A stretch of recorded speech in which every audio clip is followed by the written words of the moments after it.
Exercise है इसकी। Exercise के साथ साथ बीच के क्वेश्चंस भी लिए गए हैं कुछ। पहला इसमें पेज नंबर 204 पे दिया है, what do we get from cereals. Cereals पढ़ के आए हो क्या होते हैं? Yes sir. बताओ। दालें और पल्सेस क्या होंगी फिर?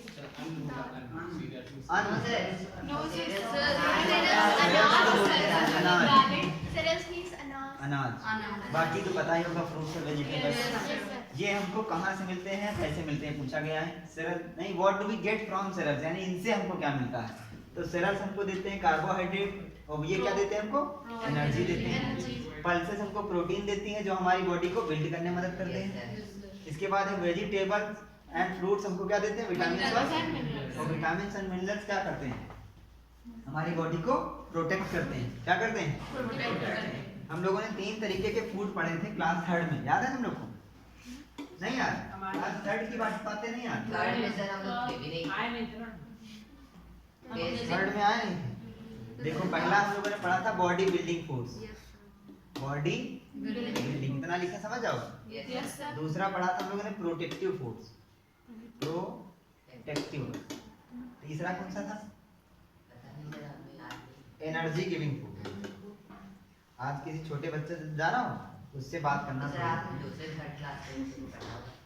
हमने ये नहीं कहा कि हमने पढ़ाया था, हमने कहा क्लास 3 में पढ़ा होगा।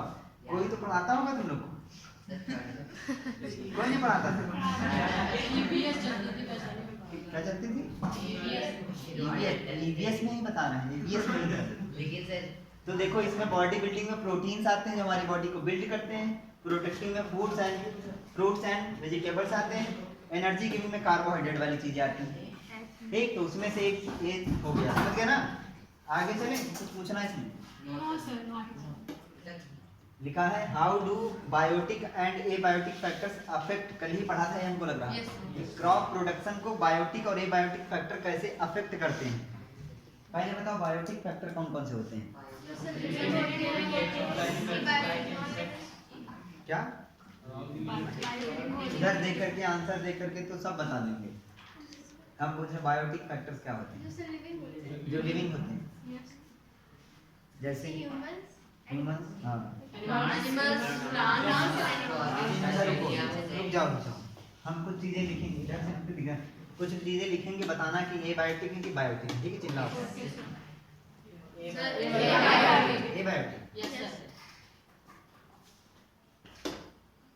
एबायोटिक ना बता? सबको पता था? Yes sir. आगे चलो, कैसे करते हैं देखो लिखा है, लॉस ऑफ ग्रेन्स हो जाता है स्टोरेज के द्वारा और प्रोडक्शंस आर, कुछ देखो पॉइंट नीचे लिखे होंगे। बायोटिक तो सब वीक बहुत रहा है सर, यूट्यूब पे तो नहीं डालेंगे। बायोटिक फैक्टर्स में क्या क्या आते हैं देखो, रोडेंट्स होंगे, पेस्ट होंगे, इंसेक्ट्स होंगे, है ना? और देखो एबायोटिक फैक्टर्स में क्या क्या होगा? टेम्परेचर होगा, ह्यूमिडिटी होगी, मॉइस्चर होगा। कॉम्बिनेशन ऑफ बोथ, अगर इन दोनों का कॉम्बिनेशन मिल जाए तब इतनी बातें हो जाएंगी। देख लो जरा एक बार क्या क्या लिखा है। हमने बताया था इन्फेस्टेशन माने क्या होता है? संक्रमित होना, याद है? कोई इंसेक्ट के द्वारा वहां पे संक्रमित हो जाना। और वेट लॉस हो जाता है, किसका वेट लॉस? है ना? और पुअर जर्मिनेशन एबिलिटी, जर्मिनेट नहीं होगा जमीन में, लोग अगर उनको दबा देंगे तो उगेंगे नहीं। डिग्रेडेशन इन क्वालिटी, उनकी क्वालिटी डिग्रेड, और डिकलरेशन। ये सारे पॉइंट हम लोग पढ़ चुके हैं ना एनसीईआरटी में। जिसके भी बुक में ना लिखा हो अभी तुरंत लिखते जाओ पेंसिल से। What are the desirable agronomic characteristics for crop improvement. Crop improvement के लिए कौन कौन से हम लोग कैरेक्टरिस्टिक्स को चाहेंगे, डिजायरेबल कौन कौन से होंगे? तो टॉल हो, है ना? और कैसे हो? टॉलनेस हो, profuse branchings are desirable characters for fodder crop. Fodder मतलब क्या होता है? चारा वाली। चारा वाली क्या हो? लंबी हो, ज्यादा उनकी पत्तियां बड़ी हो, है ना? यही तो चाहेंगे। अच्छा, गेहूं का अगर पौधा हो तो उसमें ये चाहोगे कि ये वाली हो? नहीं चाहेंगे। गेहूं हम लोगों ने क्यों बोया है? ज्यादा पत्तियां क्यों निकले, नहीं चाहिए हमको, है ना? भूसे के लिए तो हमने बोया नहीं था। Darkness is desired in cereals. देखो अगला पॉइंट वही आ गया। Less so that less nutrients are consumed by these crops. अगर प्लांट जब बड़ा होगा तो यहाँ पे बीज छोटे छोटे निकलेंगे क्योंकि सारी एनर्जी इसी प्लांट में ही खत्म हो गई। इसलिए डार्कनेस चाहिए, बौना पौधा चाहिए। मैक्रो और माइक्रो के बारे में देखो पूछ लिया इन्होंने, केवल मैक्रो के बारे में पूछा। What are macro nutrients and why are they called macro? बताओ जरा, इसका तो टेबल बनी थी, हम लोगों ने बनाया था। मैक्रो इसलिए क्योंकि ये ज्यादा हमें चाहिए ना, यही तो है। लार्ज क्वांटिटी, ये देखो लार्ज क्वांटिटी में चाहिए। माइक्रो वाले किस में चाहिए? लेस क्वांटिटी चाहिए। याद है दोनों में वो जो टेबल बनी थी?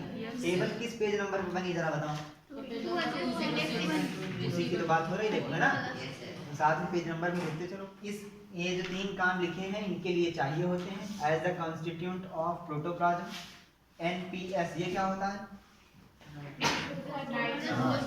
Nitrogen, phosphorus, sulphur.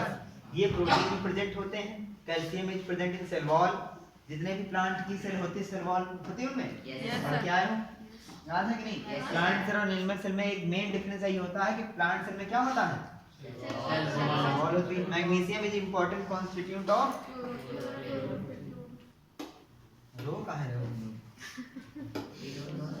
How do plants get nutrients? Plants को न्यूट्रिएंट्स कैसे मिलता है? 16 न्यूट्रिएंट्स होते हैं, ठीक है। इसमें से कुछ होते हैं जो मैक्रो में रखे गए, कुछ किस में रखे गए हैं? वो दोनों याद है? Compare the use of manure and fertilisers in maintaining soil fertility. Soil की फर्टिलिटी में मैन्योर और फर्टिलाइजर के इस्तेमाल को कंपेयर करना है, कौन ज्यादा अच्छा है? सब जानते हैं हम लोग को पहले से ही। क्या बोल रहे हैं? मैन्योर से सॉइल फर्टिलिटी के लिए, अदर क्रॉप के लिए सब फर्टिलाइजर। देख रहे हो कितनी फर्टिलिटी अद्भुत जानकारी क्रॉप हम लोग नहीं बढ़ेगी क्या सर? हैं? फर्टिलिटी होगी तो क्रॉप नहीं बढ़ेगी। इससे लड़ो, हमसे क्यों लड़ रहे हो? कुछ कह नहीं रहे। मैन्योर कह रहे हैं कि ये सॉइल में जो न्यूट्रिएंट्स पाए जाते हैं उनको एनरिच करते हैं, बढ़ाते हैं। ये प्रोवाइड करते हैं ऑर्गेनिक मैटर, जिसको हम लोगों ने क्लास 7 में पढ़ा था, क्या? ह्यूमस। और ये जब ह्यूमस बढ़ता है तो क्या बढ़ता है? पानी रोकने की क्षमता उसमें बढ़ जाती है ना। रिटेंशन कैपेसिटी बढ़ जाती है। Sandy soils and drainage in clayey soil. Fertiliser का इफेक्ट देखो क्या क्या है। अगर लगातार इनको डाला जाए तो सॉइल जो है वो कैसी हो जाएगी? पाउडरी हो जाएगी, ड्राई हो जाएगी, और रेट ऑफ सॉइल इरोजन क्या हो जाएगा? सॉइल इरोजन कितने लोग को पता है? हाँ बताओ, सॉइल इरोजन कितने लोग को पता है? हम पूछेंगे किसी से नहीं, कसम खा रहे हैं, सिर्फ जिसको पता है बता दे। तुम्हारी इतना एक्साइटेड क्या, रसगुल्ला खा क्या है?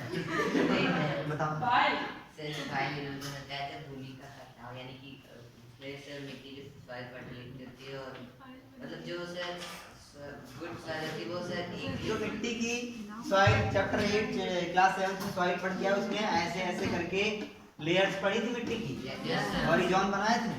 उसमें जो सबसे ऊपर वाली ये जो मिट्टी होती है, ये वाली, यही सबसे ज्यादा क्या होती है? फर्टाइल होती है। और अगर ये सबसे ऊपर वाली मिट्टी है, बारिश हो रही, पानी बरस रहा है, तो ये वाली मिट्टी उसके साथ में बह जाती है ना, ले जाती है। इसको कौन? हवाएं। गाना बज रहा है बैकग्राउंड में। जो मिट्टी की सबसे ऊपर वाली जो लेयर है, ये हवा की वजह से, पानी की वजह से बह जाती है, एक जगह से दूसरी जगह चली जाती है। इसी को हम लोग बोलते हैं सॉइल इरोजन। इसको रोका जा सकता है, कैसे? कोई बोला था कुछ भी उधर। अच्छा एक चीज और, 3 तरीके के प्लांट्स हम लोगों ने पढ़े थे, देखो भी बता रहे हैं। पढ़ा था पीछे वालों? हर ट्री। अच्छा हम अगर अभी बताएं कि हम लोगों ने 3 तरीके के नहीं, हम लोगों ने 5 तरीके के पढ़े थे। दो पता है? बताओ क्रीपर क्लाइंबर। क्या बात है, तुमने इसमें देखा होगा ना। सर आपने पढ़ाया था एक्स्ट्रा क्लास में। हमने तो पढ़ाया था, इन लोग को भी तो पढ़ाया था, इनको नहीं याद है? खाली तुमको पढ़ा के चले गए। तो इसमें से कौन सा प्लांट लगाएं तो सॉइल इरोजन को सबसे ज्यादा रोकेगा? हम पहले बता रहे हैं, रुको रुको। ट्री के लिए कितने लोग कह रहे हैं? ट्री वाले हाथ उठाएं। श्रब के लिए हाथ उठाओ, कोई नहीं। क्रीपर के लिए हाथ उठाओ, क्लाइंबर के लिए हाथ उठाओ, हाँ किसके लिए हाथ उठाओ। बाकी लोग भंडारे में आने क्या? सबसे ज्यादा हर्ब रोकेंगे, क्योंकि हर्ब में कौन सी रूट्स पाई जाती हैं? फाइब्रस। अब बताओ, ये कह रहे हैं कि चैप्टर कौन चल रहा था, पढ़ा क्या रहा है आदमी? है ना। फाइब्रस, और दूसरी कौन सी थी? Tap root. Yes. Tap root ये फाइब्रस वाली, ये मान लो ये सॉइल है, ये ऐसे फैली रहती है पूरे में ना, और टैप रूट है वो सीधे जाती है, सीधी जाती है। तो ये ज्यादा मिट्टी रोके, ये कम रोके हुए Yes, yes. है ना, तो ग्रासेस ज्यादा रोकेंगी, यानी कि हर्ब ज्यादा रोकेंगी। सही बता रहे तो सॉइल इरोजन को रोकने के लिए क्या करें? हैं।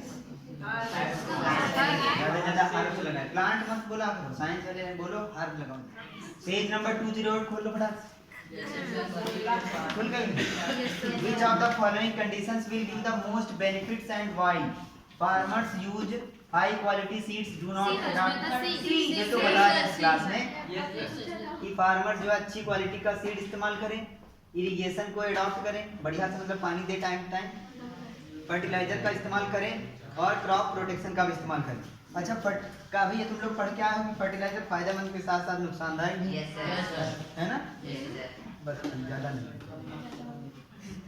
Why should preventive measures and biological control methods be preferred for protecting crops? हम लोगों ने इस टॉपिक के अंतर्गत पढ़ा था, सीपीएम याद है क्या होता है?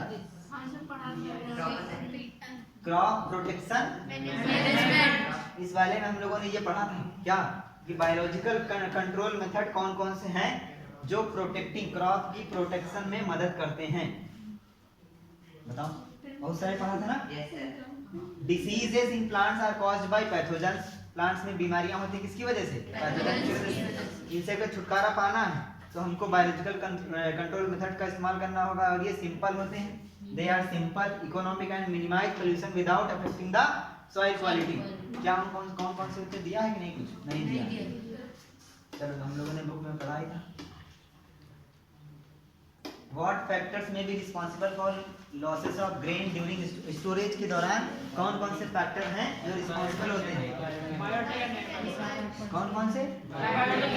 बायोटिक में कौन कौन से होते हैं? देखो लिखा है मॉइस्चर हो जाए ज्यादा तो क्या होंगे? वो जर्मिनेट होने लगेंगे, सड़ जाएंगे, है ना, नमी ज्यादा हो जाए। बोलने दो। बायोटिक फैक्टर्स में इंसेक्ट हो जाएंगे, रोडेंट्स हो जाए। रोडेंट्स याद है क्या होते हैं? देखने वाले। बर्ड्स हो गए, माइट्स हो गए, बैक्टीरिया, फंजाई, ये सब हो गए। ठीक, इसके आगे का हम लोग कल करेंगे।